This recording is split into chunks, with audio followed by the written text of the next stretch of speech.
क्या कभी ये सोचा है कि कुछ लोग बड़ी आसानी से पैसा कमा लेते हैं, जबकि दूसरे जिंदगी भर संघर्ष ही करते रह जाते हैं? टी हार्व एकर की किताब secrets of the millionaire mind के हिसाब से इसका जवाब हमारी नौकरी या किस्मत में नहीं, बल्कि हमारे दिमाग में छिपा है। आज हम इसी दुनिया में गहराई से उतरेंगे और जानेंगे कि अमीर लोग असल में सोचते कैसे हैं और हम उस मानसिकता को कैसे अपना सकते हैं। ज्यादातर लोगों को लगता है कि अमीर बनने के लिए शायद स्टॉक मार्केट या रियल एस्टेट के सीक्रेट्स जानना जरूरी है, लेकिन ये किताब उन तकनीकों के बारे में है ही नहीं। इसका असली सार है दौलत के आंतरिक खेल में महारत हासिल करना। यानी ये उस मानसिकता को समझने और बदलने के बारे में है जो असल में दौलत बनाती है, सिर्फ उसे अपनी ओर खींचती नहीं है। और यही इस किताब का आप कह सकते हैं मूल मंत्र है। यदि आप दृश्य को बदलना चाहते हैं तो आपको पहले अदृश्य को बदलना होगा। इसका सीधा सा मतलब है कि हमारी बाहरी दुनिया, जैसे कि हमारी इनकम या हमारी प्रॉपर्टी, असल में हमारी अंदर की दुनिया से ही बनती है, यानी हमारे विचारों, हमारे विश्वासों और हमारी आदतों से। तो चलिए देखते हैं कि आज हम क्या-क्या समझने वाले हैं। हम शुरुआत करेंगे इस मानसिकता के पीछे के इंसान टी हार्व एकर से। फिर हम फाइनेंशियल ब्लूप्रिंट की जड़ तक जाएंगे और फिर 17 वेल्थ फाइल्स के जरिए ये जानेंगे कि अमीर असल में सोचते कैसे हैं, ताकि अंत में हम खुद एक मिलियनेयर माइंड बना सकें। तो चलिए पहले सेक्शन से शुरू करते हैं। आखिर ये टी हार्व एकर हैं कौन? देखिए, उनकी कहानी को समझना इस किताब के सिद्धांतों को समझने की चाबी है, क्योंकि ये सारे सिद्धांत सिर्फ कोई थ्योरी नहीं है, बल्कि उनके अपने संघर्षों और सफलताओं का नतीजा है। हार्व एकर की कहानी कई लोगों की तरह ही शुरू हुई। उनमें बहुत पोटेंशियल था, लेकिन दिखाने के लिए कुछ भी नहीं। उन्होंने एक के बाद एक कई बिजनेस शुरू किए, बहुत मेहनत की, पर नतीजा हमेशा निराशाजनक रहा। हालत इतनी खराब थी कि उन्हें कई बार अपने माता पिता के घर, उनके बेसमेंट में वापस जाना पड़ा। और ये संघर्ष सिर्फ बाहरी दुनिया में नहीं था। एकर अपने अंदर एक लड़ाई लड़ रहे थे। उन्हें फेल होने का डर तो था ही, लेकिन एक अजीब सा डर सफलता का भी था कि अगर सफल हो गए और फिर सब कुछ खो दिया तो। यही डर उन्हें आगे बढ़ने से रोक रहा था, एक तरह का सेल्फ साबोटाज। फिर उनकी जिंदगी में एक टर्निंग पॉइंट आया। उनके पिता के एक बेहद अमीर दोस्त ने उन्हें एक सलाह दी जो उनकी जिंदगी बदलने वाली थी। उन्होंने कहा, हार्वे, अगर तुम उतना अच्छा नहीं कर रहे हो जितना तुम चाहते हो, तो इसका सिर्फ एक ही मतलब है कि कुछ ऐसा है जो तुम नहीं जानते हो। और वो राज क्या था जो एकर नहीं जानते थे? उनके मेंटोर ने समझाया, अमीर लोग एक खास तरीके से सोचते हैं, जबकि गरीब लोग बिल्कुल अलग तरीके से। और सोचने के यही तरीके हमारे एक्शन को कंट्रोल करते हैं और वही एक्शन हमारे नतीजे तय करते हैं। मतलब, अगर अमीर बनना है तो अमीर लोगों की तरह सोचना सीखना होगा। इस नई मानसिकता को परखने के लिए एकर ने एक बड़ा कदम उठाया। उन्होंने अपने वीजा कार्ड पर सिर्फ $2000 का कर्ज लिया और एक रिटेल फिटनेस स्टोर शुरू करने का फैसला किया। उनके पास कोई और पैसा नहीं था, बस एक नया नजरिया था और उसे आजमाने की हिम्मत। और नतीजा हैरान करने वाला था। ये तरीका सच में काम कर गया। सिर्फ 2.5 साल में उन्होंने 10 स्टोर खोल दिए और अपनी हिस्सेदारी $1.6 मिलियन में बेच दी। ये उनकी पहली बड़ी सफलता थी और इसने साबित कर दिया कि अमीरों की तरह सोचना सिर्फ एक अच्छी बात नहीं, बल्कि एक काम करने वाली स्ट्रैटेजी है। इसी अनुभव ने एकर को किताब के पहले और सबसे जरूरी कॉन्सेप्ट तक पहुंचाया, हमारा फाइनेंशियल ब्लूप्रिंट। ये हमारे सबकॉन्शियस मन की वो प्रोग्रामिंग है जो हमारी पैसे से जुड़ी जिंदगी को चुपचाप कंट्रोल करती है, चाहे हम इसे जाने या ना जाने। ये बात हमें सफलता के बारे में एक बहुत बड़ी गलतफहमी से बाहर निकालती है। हम अक्सर सोचते हैं कि सही समय पर सही जगह होना ही काफी है, लेकिन किताब कहती है आपको सही समय पर सही जगह पर सही व्यक्ति बनना होगा। और ये सही व्यक्ति कौन है? ये हमारे अंदर की दुनिया, हमारा कैरेक्टर और हमारे विश्वास तय करते हैं। तो ये मनी ब्लूप्रिंट आखिर है क्या? इसे अपने घर के एयर कंडीशनर के थर्मोस्टेट की तरह समझिए। अगर आपने थर्मोस्टेट 20 डिग्री पर सेट किया है तो कमरा 20 डिग्री पर ही रहेगा। ठीक वैसे ही हमारा फाइनेंशियल थर्मोस्टेट जिस लेवल की दौलत पर सेट होता है, हम उसी के आसपास घूमते रहते हैं। किताब इसे एक पेड़ के शानदार उदाहरण से समझाती है। हमारी जिंदगी के नतीजे, जैसे हमारी आमदनी या बचत, हमारे फल हैं। अगर हमें फल पसंद नहीं हैं, मान लीजिए वो खट्टे हैं या छोटे हैं, तो हम अक्सर फलों को ही बदलने की कोशिश करते हैं। लेकिन असलियत ये है कि फल तो जड़ों से पैदा होते हैं। अगर फल बदलने हैं तो पहले जड़ों को बदलना होगा। और हमारी जड़ें हमारी अंदर की दुनिया है। और ये जड़ें काम कैसे करती हैं? इस प्रक्रिया के जरिए हमारे विचार हमारी भावनाओं को जन्म देते हैं। हमारी भावनाएं हमें कोई काम करने या न करने के लिए मोटिवेट करती हैं, और हमारे काम ही हमारे नतीजे तय करते हैं। सब कुछ एक विचार से शुरू होता है। अदृश्य ही दृश्यता निर्माण करता है। इस फाइनेंशियल थर्मोस्टैट की ताकत देखनी हो तो लॉटरी विजेताओं और खुद बने करोड़पतियों की तुलना कीजिए। लॉटरी विजेता, जिनका थर्मोस्टैट कम पैसों के लिए सेट होता है, अक्सर कुछ ही समय में सारा पैसा खोकर वापस वहीं आ जाते हैं जहां से उन्होंने शुरू किया था। वहीं अगर कोई सेल्फ मेड मिलेनियर अपना सब कुछ खो दे तो वो कुछ ही सालों में उसे वापस पा लेता है। क्यों? क्योंकि उसका ब्लूप्रिंट करोड़पति वाला है, हजारों वाला नहीं। तो सवाल ये है कि ये ब्लूप्रिंट बनता कैसे है? ये हमारे बचपन से 3 तरीकों से प्रोग्राम होता है। पहला, वर्बल प्रोग्रामिंग। हमने बचपन में पैसे के बारे में क्या सुना? जैसे पैसे पेड़ पर नहीं उगते या अमीर लोग बेईमान होते हैं। दूसरा, मॉडलिंग।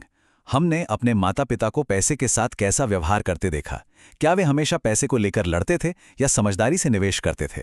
और तीसरा, पैसे से जुड़े कोई बड़े इमोशनल अनुभव जिसने हमारे मन पर गहरी छाप छोड़ी हो। तो ठीक है, अगर हमारा ब्लूप्रिंट हमें रोक रहा है तो हम इसे बदल कैसे सकते हैं? यहीं पर किताब का दूसरा भाग द वेल्थ फाइल्स आता है। ये हमें वो समाधान देता है जिनकी हमें जरूरत है, यानी हमारी सोच को फिर से प्रोग्राम करने के लिए ठोस और प्रैक्टिकल तरीके। अपने दिमाग को एक फाइल कैबिनेट की तरह सोचिए। जब भी पैसे से जुड़ा कोई फैसला लेना होता है तो हमारा दिमाग अपने आप उस कैबिनेट से एक फाइल निकालकर उसके हिसाब से काम करता है। समस्या तब होती है जब वो फाइलें पुरानी और गलत जानकारी से भरी हों। ये 17 वेल्थ फाइल्स हमें उन पुरानी फाइलों को हटाकर नई सफलता वाली फाइलें डालने में मदद करती हैं। चलिए अब कुछ सबसे शक्तिशाली वेल्थ फाइल्स को थोड़ा विस्तार से देखते हैं, ताकि ये समझ सकें कि अमीर लोग वास्तव में कैसे सोचते हैं और हम उस सोच को कैसे अपना सकते हैं। पहली और सबसे जरूरी फाइल है जिम्मेदारी की। गरीब मानसिकता वाले लोग सोचते हैं कि जीवन मेरे साथ होता है। वो एक पीड़ित यानी विक्टिम की तरह जीते हैं। उन्हें लगता है कि सब कुछ उनकी किस्मत या बाहरी हालातों की वजह से हो रहा है। दूसरी ओर अमीर मानसिकता वाले लोग मानते हैं, मैं अपना जीवन खुद बनाता हूं। वे अपनी आर्थिक सफलता का स्टीयरिंग व्हील अपने हाथ में रखते हैं। पीड़ित मानसिकता के 3 मुख्य संकेत हैं, जिन्हें ब्लेम गेम भी कहा जा सकता है। पहला है ब्लेमिंग, यानी दोष देना। ये लोग अपनी आर्थिक तंगी के लिए सरकार को, बॉस को या किस्मत को कोसते हैं, बस खुद को छोड़कर। दूसरा है जस्टिफाई करना। ये लोग ऐसी बातें कहकर खुद को सही साबित करते हैं जैसे पैसा ही सब कुछ नहीं होता। और तीसरा है शिकायत करना। हर चीज के बारे में शिकायत करना, जो असल में एक नेगेटिविटी का चुंबक बन जाता है और जिंदगी में और बुरी चीजों को खींचता है। और किताब की ये लाइन सब कुछ साफ कर देती है। वास्तव में कोई अमीर पीड़ित नहीं होता। कोई इंसान एक ही समय में अमीर और पीड़ित नहीं हो सकता। उसे चुनना होगा। पीड़ित बने रहने से लोगों की सहानुभूति तो मिलती है, लेकिन जिंदगी को बदलने की ताकत हाथ से चली जाती है। शक्ति और पीड़ित होना एक साथ नहीं चल सकते। इस पुरानी सोच को बदलने के लिए किताब एक पावरफुल टूल देती है, घोषणाएं यानी डेक्लेरेशंस। ये सिर्फ कहने के लिए नहीं, बल्कि पूरे शरीर और मन से महसूस करने के लिए है। जब आप अपने दिल पर हाथ रखकर जोर से कहते हैं, मैं अपनी वित्तीय सफलता का सटीक स्तर स्वयं बनाता हूं, तो यह संदेश आपके सबकॉन्शियस मन में बैठ जाता है और पुरानी प्रोग्रामिंग को बदलने लगता है। अब 17 में से एक और जरूरी फाइल देखते हैं जो हमारे फोकस को बदलती है। ये है वेल्थ फाइल नंबर 13। गरीब और मध्यम वर्ग के लोग अक्सर सिर्फ अपनी वर्किंग इनकम यानी अपनी सैलरी पर ध्यान देते हैं। सवाल हमेशा यही होता है, कितनी सैलरी है? लेकिन अमीर लोग अपनी नेट वर्थ पर ध्यान केंद्रित करते हैं, जो दौलत का असली और पूरा पैमाना है। नेटवर्थ का हिसाब बहुत सरल है। ये आपके पास मौजूद हर चीज जैसे घर, गाड़ी, निवेश और बचत का कुल मूल्य है, जिसमें से आपके सारे कर्ज जैसे लोन या क्रेडिट कार्ड का बिल घटा दिए जाते हैं। ये आपकी फाइनेंशियल हेल्थ का एक पूरा एक्सरे है, सिर्फ आपकी सैलरी स्लिप नहीं, जो सिर्फ एक छोटा सा हिस्सा बताती है। नेटवर्थ को बढ़ाने के ये 4 पहिए हैं। पहला है इनकम, सिर्फ नौकरी से नहीं बल्कि पैसिव इनकम से भी। दूसरा है बचत, क्योंकि कितना भी कमा लें, अगर सब खर्च कर दिया तो नेटवर्थ शून्य है। तीसरा है निवेश, ताकि बचाया हुआ पैसा आपके लिए और पैसा कमाए। और चौथा, जिसे अक्सर नजरअंदाज किया जाता है, वो है सरलीकरण, यानी अपने खर्चों को कम करना ताकि आप ज्यादा बचा और निवेश कर सकें। और अब देखते हैं हमारी आज की चर्चा के लिए अंतिम लेकिन शायद सबसे जरूरी वेल्थ फाइल। 17वीं फाइल कहती है, गरीब लोग सोचते हैं कि वे पहले से ही सब कुछ जानते हैं। उनका रवैया सीखने वाला नहीं होता, जबकि दूसरी तरफ अमीर लोग लगातार सीखते और बढ़ते रहते हैं। वे जानते हैं कि वे सब कुछ नहीं जानते। एक चेतावनी देते हैं कि 3 सबसे खतरनाक शब्द हैं, मुझे ये पता है। जिस पल कोई ये कहता है, वो सीखने के लिए खुद को बंद कर लेता है। अगर किसी के नतीजे ये नहीं दिखाते हैं कि वो अमीर और खुश है, तो इसका मतलब है कि पैसे, सफलता और जीवन के बारे में अभी भी बहुत कुछ सीखना बाकी है। अक्सर हमारा अहंकार हमें सीखने से रोक रहा होता है।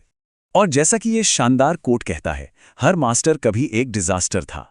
सफलता कोई जन्मजात प्रतिभा नहीं है, ये एक सीखा जाने वाला हुनर है। कोई भी फाइनेंशियल जीनियस पैदा नहीं होता। हर अमीर व्यक्ति ने पैसे का खेल खेलना सीखा है, और इसका मतलब है कि कोई भी इसे सीख सकता है। तो इन सब बातों का निचोड़ क्या है? हमने एकर की कहानी को समझा, हमारे अपने फाइनेंशियल ब्लूप्रिंट की समस्या को देखा और वेल्थ फाइल्स के समाधान को समझा। तो अब सवाल ये है कि असल में एक मिलियनेयर माइंड बनने का रास्ता क्या है? सफलता का असली क्रम है बनो, फिर करो, तब पाओ।